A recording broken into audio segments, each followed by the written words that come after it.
লা লিগায় ভিয়ারিয়ালকে ২-১ গোলে হারিয়েছে রিয়াল মাদ্রিদ। ম্যাচে কিলিয়ান এমবাপ্পের জোড়া গোলে দারুণ এ জয় নিশ্চিত করেছে লস ব্লাঙ্কোসরা। শনিবার দিবাগত রাতে ভিয়ারিয়ালের মাঠে মুখোমুখি হয় রিয়াল মাদ্রিদ ও ভিয়ারিয়াল। এদিন ম্যাচের ৭ম মিনিটে রিয়ালের মিডফিল্ডার অহিলিয়া চুয়ামেনির কাছ থেকে ফিরতি বল জালে পাঠান আর্জেন্টাইন ডিফেন্ডার জুয়ান ফয়ত। ম্যাচের ১৭ মিনিটে ব্রাহিম দিয়াজের একটি শর্ট গোলরক্ষক ঠেকালেও ফিরতি বলে এমবাপ্পে সহজেই গোল করেন।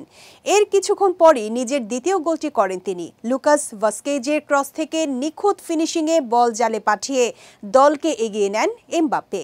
এটি তার লা লিগায় ২০তম গোল। এই জয় রিয়ালের জন্য গুরুত্বপূর্ণ ভূমিকা রাখছে, কারণ মাঝে কিছু ম্যাচে পয়েন্ট হারিয়ে তারা চলে যায় টেবিলের পেছনে। কিন্তু এবার এমবাপ্পের জোড়া গোলে সে বিপদে আর পড়তে হয়নি রিয়াল মাদ্রিদকে। অবশ্য এই ম্যাচের সময়সূচি নিয়ে অসন্তোষ প্রকাশ করেছিল রিয়াল মাদ্রিদ, কারণ মাত্র ৭২ ঘন্টা আগেই তারা চ্যাম্পিয়ন্স লিগে আতলেতিকোর বিপক্ষে টাই ব্রেকারে জয় পেয়েছিল। তবে ক্লান্তি সত্ত্বেও কার্লো আনচেলত্তির দল নিজেদের সামর্থ্যের প্রমাণ দেয়, বিশেষ করে এমবাপ্পের দুর্দান্ত পারফরমেন্স। দেশ জুড়ে তোলপাড় ওয়ালটন ফ্রিজ কিনে আপনিও হয়ে যেতে পারেন মিলেনিয়ার।